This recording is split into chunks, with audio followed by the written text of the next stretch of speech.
Hello, hello. Hello. Welcome to another episode of Gentle Power. Today, we are very excited to have Amanda Gustafson joining us. We will turn it over to her for her intro, but I do just want to say Amanda is an example of someone who just cold reached out to us. She had been following our newsletter for a while. She works with people in the executive coaching space and career coaching. Our line of work tends to attract a lot of those people. And Amanda just cold reached out and we were just having a conversation. And as the thread continued on, she is now on our podcast. So for those who are listening, if you cold reach out, we do read all of those emails. It doesn't go to some like AI assistant that's like sorting through Yes, everything. yes. But Amanda, would love to hear you share a bit about your background, your intro, and the topic that we're covering today. We often discuss negotiations in the compensation job offer context. For those who have been following us, that's a lot of our past episodes. But in our conversation today with Amanda, we're going to discuss how negotiations may come up in the workplace around working with your direct reports and if you're a Okay. manager with your peers. So we often get a lot of questions around that. So Yeah. we're really excited to have Amanda come on to discuss some of that. And we'll just see where the conversation goes. Yes. So, Amanda, over to you. Could you tell us a bit more about your background and your experience?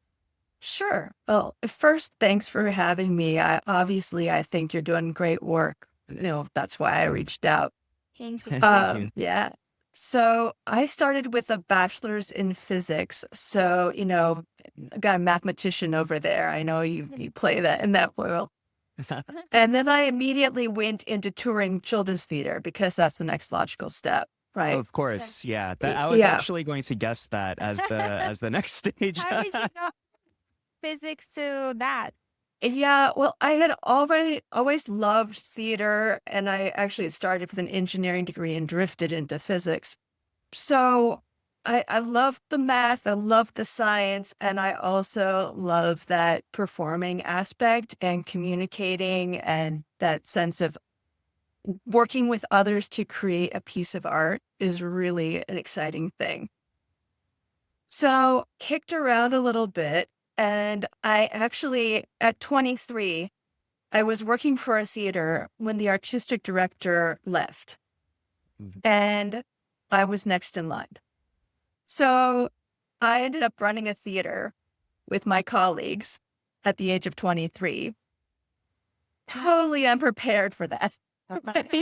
Right. He is this? What area? So it was a small theater in Troy, Michigan. So it's like Mhm. right there on the Maiden, if you know how Michiganders do Yeah. things. Right. And I micromanaged the bejesus out of my poor colleagues. I mean, but what I didn't realize then was that why we still managed to get through that, and those people are still willing to talk to me to some extent even now, is because we really had a shared vision of putting together the best show possible. So even though I wasn't, you know, I was getting in everybody's business in ways that, now I wouldn't. We really all were truly focused on the same vision and goal. And that's truly true in the arts, that there's a level of professionalism that you don't see in the fakey stuff about it. But it's really like it's about the show must go on. So with a background in physics, I wasn't exactly prepared for this whole management thing. Mhm. And I got a master's in psychology. So again, next logical step, right?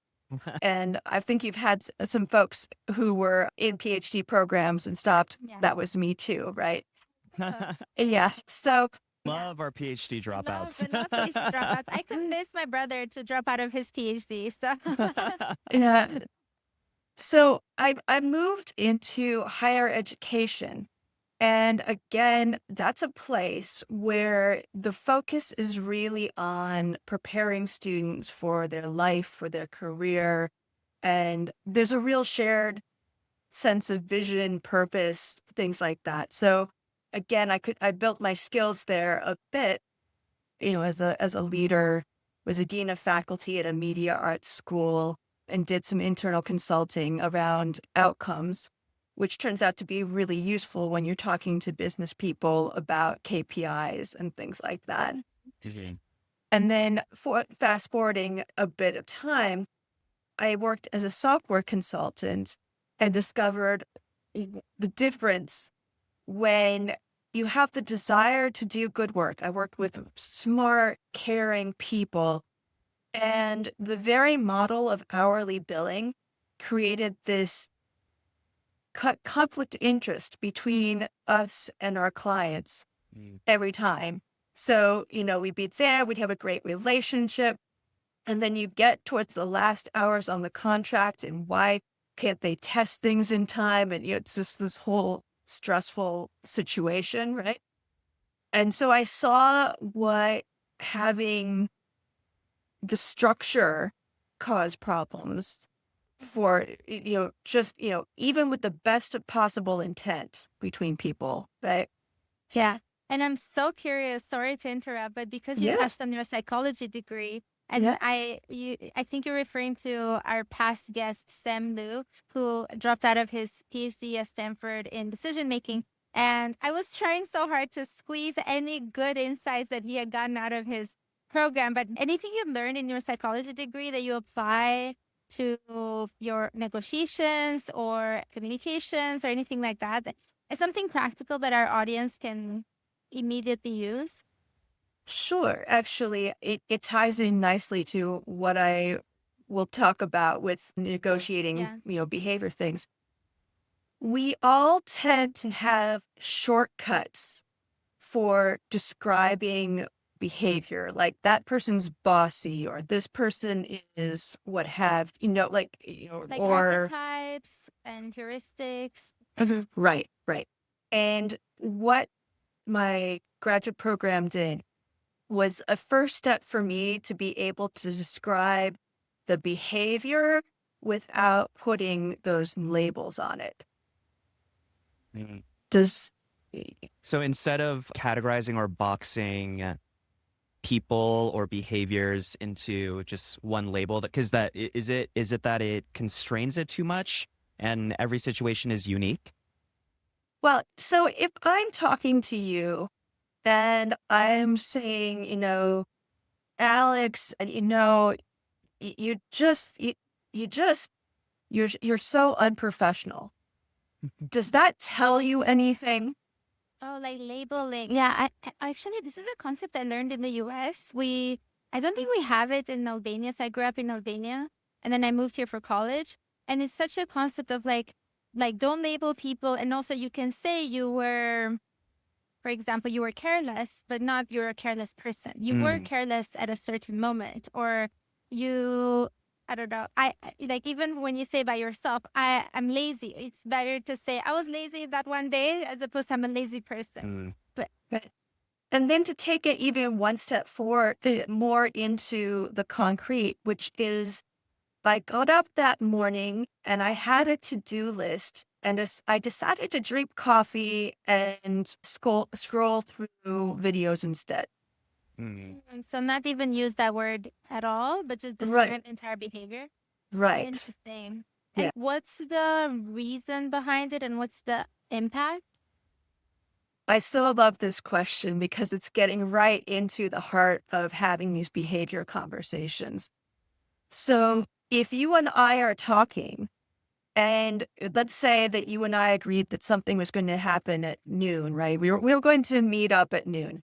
And you got up and you had coffee and you scrolled and you didn't get things done. And then you came to me, you're like, "Oh, Amanda, I have to reschedule because so then we can go, well, so what was the expectation that we were going to meet up?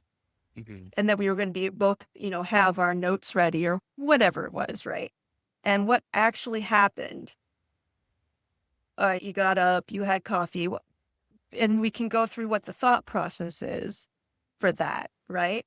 And it's not about you're a bad person. It's not about you're lazy. It's not anything. It's not about you as a person. It's not. it's more about, okay, what happened and how can we address this so that expectations are met, assuming that we have got a power relationship Yeah. where I that see. makes sense. So in the negotiations context, so let's say I'm a manager, I Mm-hmm. have a direct report, and they are not performing or didn't do something where that we had agreed on. Mm-hmm. Is the way that you navigate the conversation, instead of when you're talking to them, instead of talking about my interpretation of what happened, it's like you just let the entire day get away, but it's more, okay, what exactly happened? We had this expectation, we didn't meet it. So is it keeping the conversation on objectively what unfolded, and keeping the discussion there, as opposed to adding in my layer or meaning on top of what happened? Is that what you're saying? You're right on it. You're right on it. And Yeah. also probably trying to really understand what exactly happened so we can do better next time. So this is so interesting because we're currently interviewing different video editors. And I found one I really like, but he is using a specific tool. And he has also said for our agreed upon rate, I can only do 5 clips per episode. And so I could go into a negotiation like, oh, we're growing and maybe we'll pay you more later, whatever. But I wanted to really understand. I was like, can you walk me through your workflow? And as he walked me through his workflow, I realized he was doing a lot of things I didn't need, or that his workflow was actually much harder than I thought. So, for example, we record on this platform called Riverside, which automatically transcribes the conversation, and I mark what parts to take away and then what parts to turn into clips. And now he has to do that on his own completely different platform, and he has to see exactly what timestamp I said I put each comment and each edit.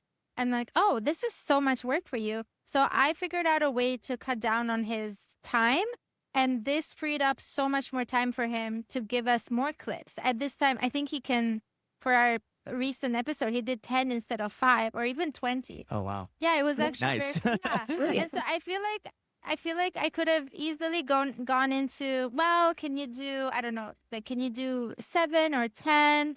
Maybe I can pay you a little bit more, or like whatever, we're growing, we'll grow together.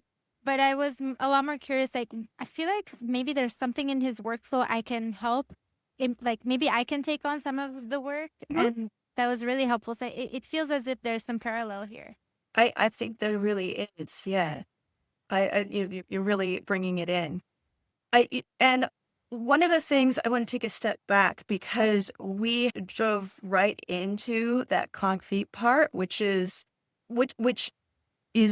not possible if you're coming at somebody and you run into them being defensive, right? And that's a real, that's what people fear when they have to bring up something like that. So, with your permission, I'll, kind of address that piece Yeah. as Right. well. Please.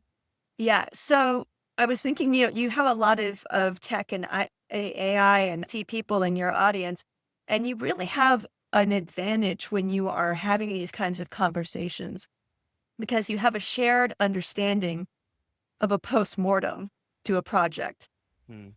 And so you can say, I'm so glad that we both have the skills to take this and look at it as a piece of project management, rather than as something where we're going to blame something or punish somebody, Mhm. right?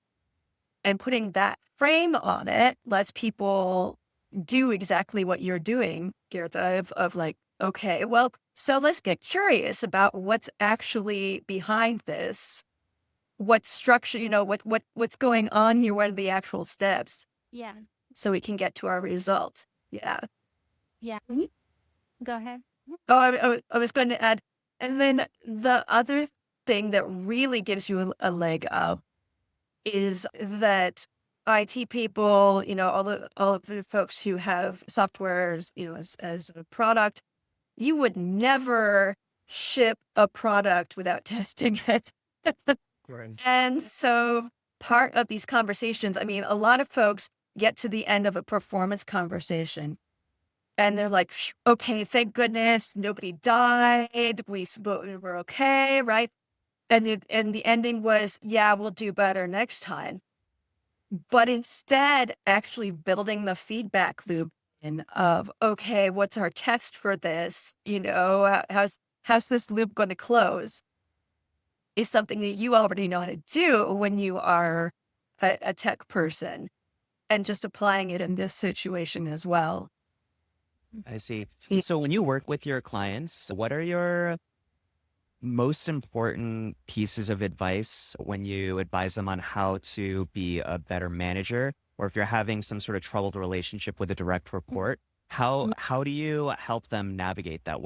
So we've covered when you're trying to debug, no pun intended, like things going wrong or expectations not being met, to keep the conversation at what happened versus layering in on top of that like a meaning of what you think happened. But are there Mhm. any other, really important tools that you would advise your clients on?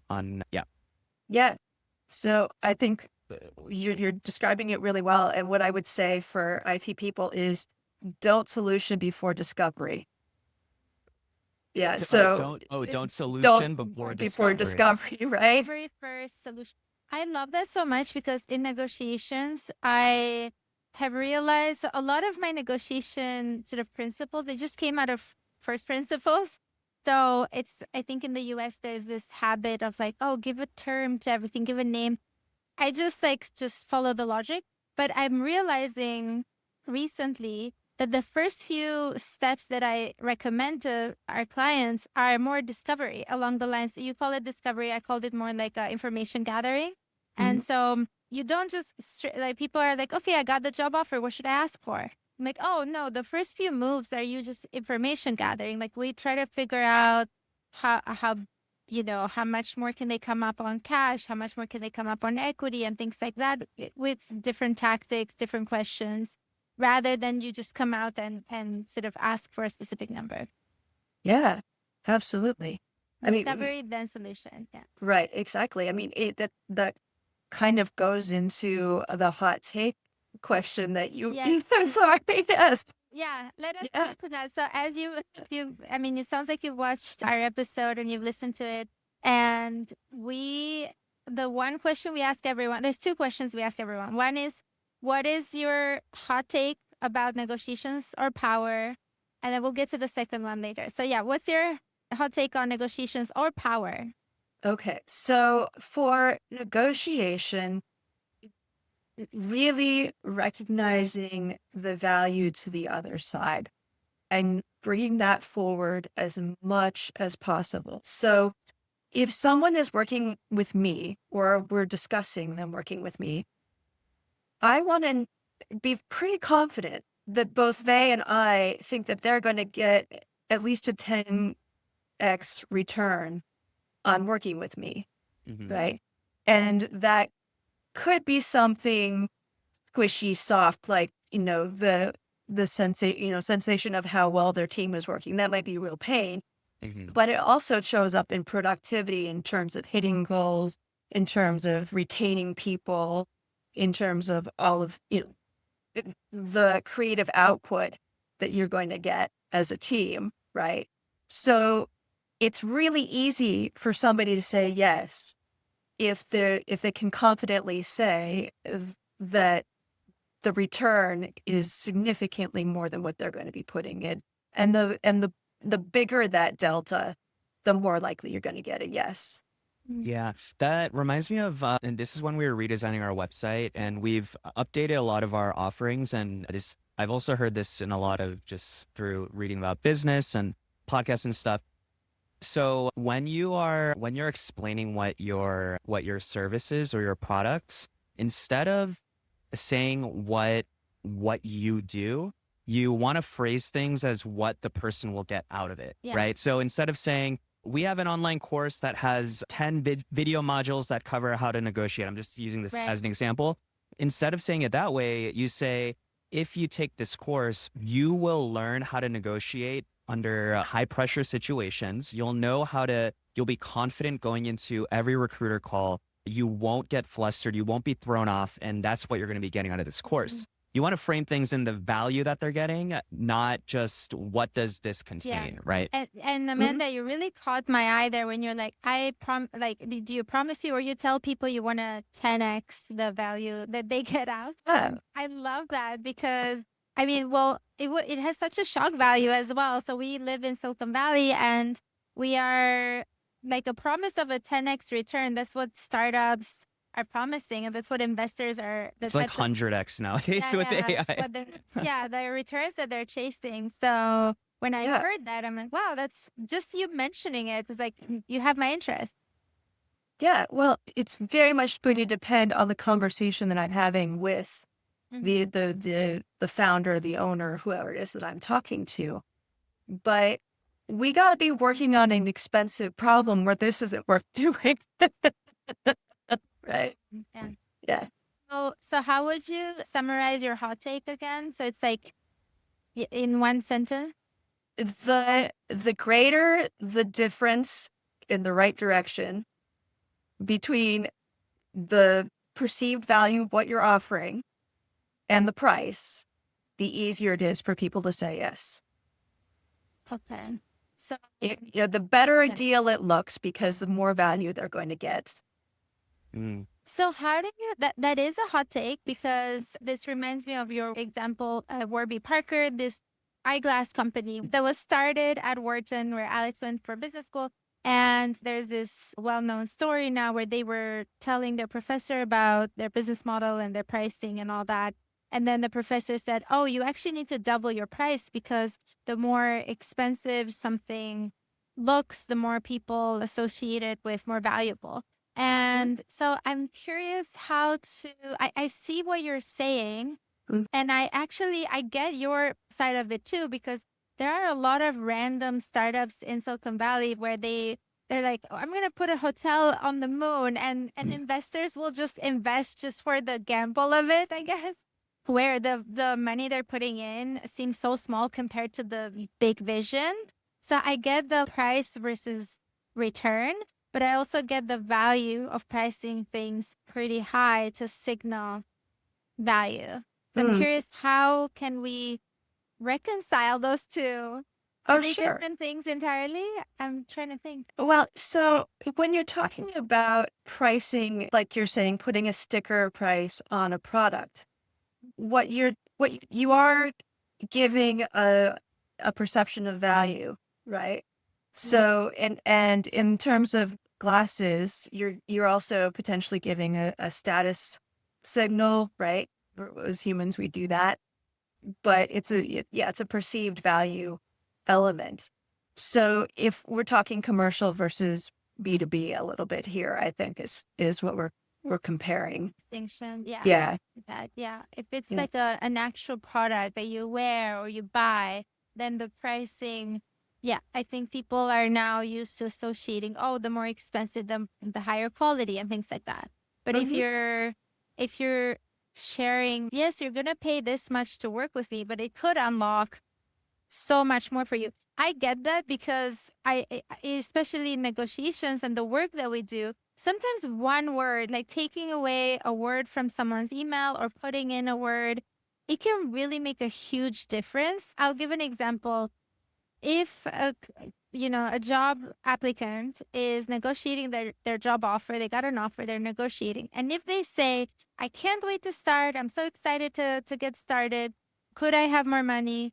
The fact that you've made it a done deal that you're going to accept, you've already taken away all the leverage because the company might still give you some symbolic amount, but they have no incentive to give you a meaningful amount because you've already communicated you're going to join and you're just negotiating for the sake of negotiating.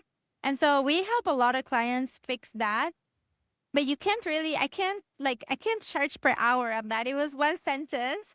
But the impact, it could be hundreds of thousands to our clients. On average, we increase a client's compensation by 100K for first year comp. And so, yeah, I mean, it could be as simple as one sentence or one word. So I can see how in a more of a service industry, I guess the price versus the impact, the sky's the limit. So, and Amanda, just to recap the hot take then, the difference between the perceived value of what you're saying you'll deliver or what you sell, the bigger that difference between the perceived value and the actual price of what it is, then it will land better with the client. Mhm. They're more likely to say yes. They're more likely to say Super so. cool. And I guess one question I have to that is how do you avoid overselling or overselling Yeah, yourself in a way in like a way, it's like yeah. I can because what if you can make the perceived value as high as you'd like. It's like if you work with me, you're going to 1,000x your business in six No, months, right? right, How do you make sure that you're striking that right balance? right. We're Well, under promise, so Yeah. right, yeah. So I mean, the first thing I ask when somebody schedules a call with me is why? Why did you schedule a call with me? Like, Mhm. what's going on? Right. So I need to get a sense from them mm, what the pain is, how big is this pain, and the difference between this kind of negotiation and a salary negotiation perhaps is that I can say, so how much is this costing you? I mean, I'm not going to just do that as my second question, but after I've heard, we didn't hit this, we hit, we have these goals, we're not making them. The team morale is really awful. I'm afraid that my key person's going to leave, whatever this is, right? Those are things you can actually put a price tag on if you know, to say, yeah, that's an actual price, right? Yeah. Oh, interesting. And this goes back to your concept of discovery before solution. Mhm. So when Yes. you're speaking with potential clients to really understand what they need solved before you jump into, well, this is what I offer, right? 'Cause you need to be able to speak to what their actual needs are. So before you really just jump into what you offer, you have to ensure that you speak to how to fulfill that. Right? Yeah. Yeah. No, I Yeah. love that. You're making them tell you how the impact that you could make for that. That's Yeah. super cool. But What was the second hot take question that you or not hot take Oh, question, but the yes. second question No, that the we like to second ask? question that we ask everyone is, can you walk us through a specific negotiation? Who was involved? How did it go? What was the outcome? What was the takeaway? Would love to just be a fly on a wall. sure, yeah. So I'm going to give a performance one, right? And actually, I'm going to give you a very personal one because it happened pretty recently, and I'll give you a story. So my guy and I were doing a house project together, Yes. right? Right. And I come from a family where it's a 3-day weekend. You're fixing something, right? This is kind of the tradition I come from. And we were working and yeah.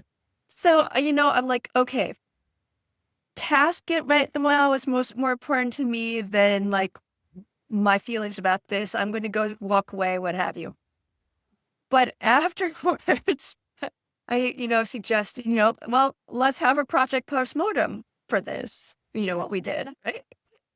And Right. Can we explain very quickly for our audience what a postmortem is? So, postmortem is usually a concept in business where you get together after a project is done to see what went wrong and what you could do better. I actually love the concept of a pre-mortem as well, which mhm, is you meet before you start a project and you think through all the ways in which it could go wrong and try to preemptively solution them. We this post-mortem concept we did in the military as well. We called it AAR, after action review. So after every mission or operation or project, the whole team would come together and you'd really dissect what went well, what didn't, how to improve next time. So you're always building upon learnings from past experience. I assume the military has a lot of pre-mortems as well, where there's just planning. Yeah, there's a lot of planning that goes into things, a lot of dissecting afterwards as well. But So sorry, back to Amanda. you, Amanda. Yeah, continue. yeah. No, I love how you're bringing that in. Yeah. Yeah. So, by the way, the reason I know that this went particularly well is that he talked about it with friends of ours, and they told me that he was happy about how it went. Oh, nice. So we sat down, and I'm like, so sweetheart, how did it go from your perspective? Oh, fine, right? And what I shared was, when we were working, you actually took the tools out of my hand and started doing stuff. He's like, I did? I was like, I know when Alex takes tools out of my hands. But maybe in this case, it was the other way around. It was not Because you appreciated. nature, you probably wanted to get with the tools. yeah, I mean, I was working, I was doing stuff, and then suddenly, yeah. So he's like, I did. Well, that was rude. I won't do that. I didn't come to him like, this is the shift, right? I didn't come to him and say, you were rude, you whatever. I'm like, hey, this is the actual behavior that happened, right? And he's the one who said, oh, yeah, I don't want to do that, right? And so that was like, oh. And what I heard was that actually, I hope he doesn't like hate me for saying this, but he had actually like talked to his brother before we had this conversation. It was like, I think Amanda thinks I'm bossy. I don't think she likes doing stuff. And I'm like, oh, no, now, sweetheart, we can say, no, it's not that. It's that you were so focused. You lost track that there was another person there. And this is what happened, right? So, we had our postmortem, and when we have more house projects, because they never stop, right? We'll be able to have that to feed back to say, okay, remember when, and this is what we're going to do next time. And that conversation is open. Yeah. Yeah. Quick question. So after this project with your partner, you said, hey, would love to have a postmortem, and then you scheduled it for a later time. That would kill me. That would kill me. No. Well, Yeah. I'm reminded of something I saw online. It's like if you get a text that says, hey, we need to talk. We need to talk. Yeah. I feel like whoever is saying that should always explain Yeah. what it is. You can't just leave it hanging out there, because usually Yeah. the reaction is like, it's like, well, I need to know what it is or I'm going to throw up Right. immediately. Right. I mean, Text you or messages your emails you like, hey, and then you yeah. Yeah. So do you? Yeah. So let's think- yeah, talk do you- about that framing thing. Yeah. Yeah. Mhm. Let's Yeah. talk about the framing thing, because what I really said was, it's important to me that we be able to work on house projects together, because it's just like part of my family culture, and I just want us to, get better and better at this. Mhm. And so, let's sit down. Now, he is one of those, like, got to catch him at the right moment. And after coffee, before, and that's the same thing with with your employees. You want to frame it as, this is a conversation that we're going to have about improving, rather than being about blaming or, getting mad at each other or Mhm. what have you. If there is going to be some sort of write up or something like that, I mean, being straight up about that, but also being very concrete about the consequences. Like, hey, if we get this figured out, this has to go no further. And in fact, things will improve because we will have built this feedback loop, Mhm. and things are going to improve, right? Yeah. Yeah. So that's part of it. Because if you come at people otherwise, they just are going to respond however they did when they were a kid and got in trouble, right? So we're framing it so that we can do it as professionals. Yeah, one thing, I mean, this is a little bit of a side quest topic into relationships, but so Garrett and I have been together for 14, coming on 15 years, and by nature, I was very conflict avoidant. And so if there was anything that was bothering me, or if something was bothering Garrett, very similar to your partner too, is like if I could sense that there's a difficult conversation coming up, I would get very tired. I'm like, I need to take a nap, Yeah. right? Like I would, noticed that. yeah, you noticed it. I never knew that.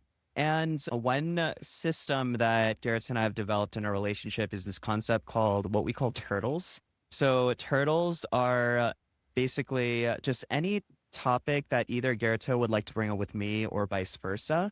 our whole concept is let's address and talk about these turtles before they turn into ninja turtles or big scary monsters. Because the longer things go unaddressed, then the bigger problem, the bigger opportunity you give for that thing to fester and to bleed into other things. So we try to squash things as soon as they happen. And I've noticed that it's, over the years, it's actually a muscle that you develop. Like this muscle of handling something that you don't want to address or discuss, actually going into a difficult conversation. So we try to address that by discussing them when they're small or immediate, just so that we're not holding onto them underneath our day to day and just in our minds.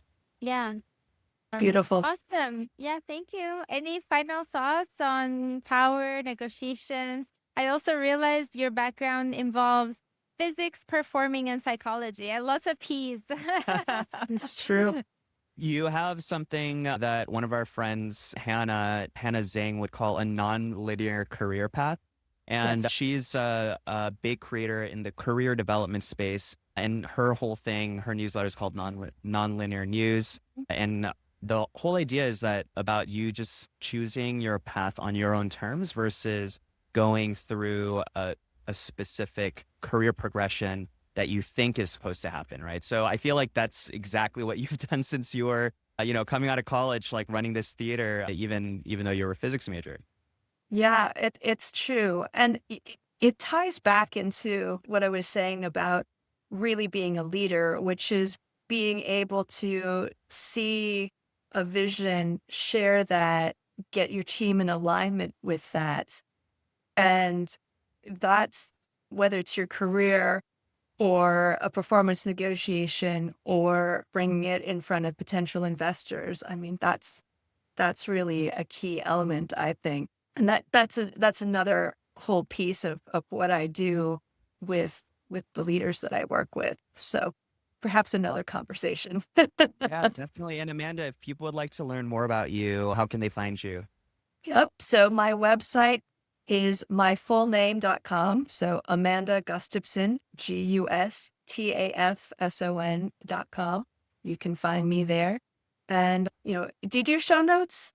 Yeah, Yes, we'll flat. include the links in the show notes. Quick Yeah. So, question. Oh, go ahead. Go ahead.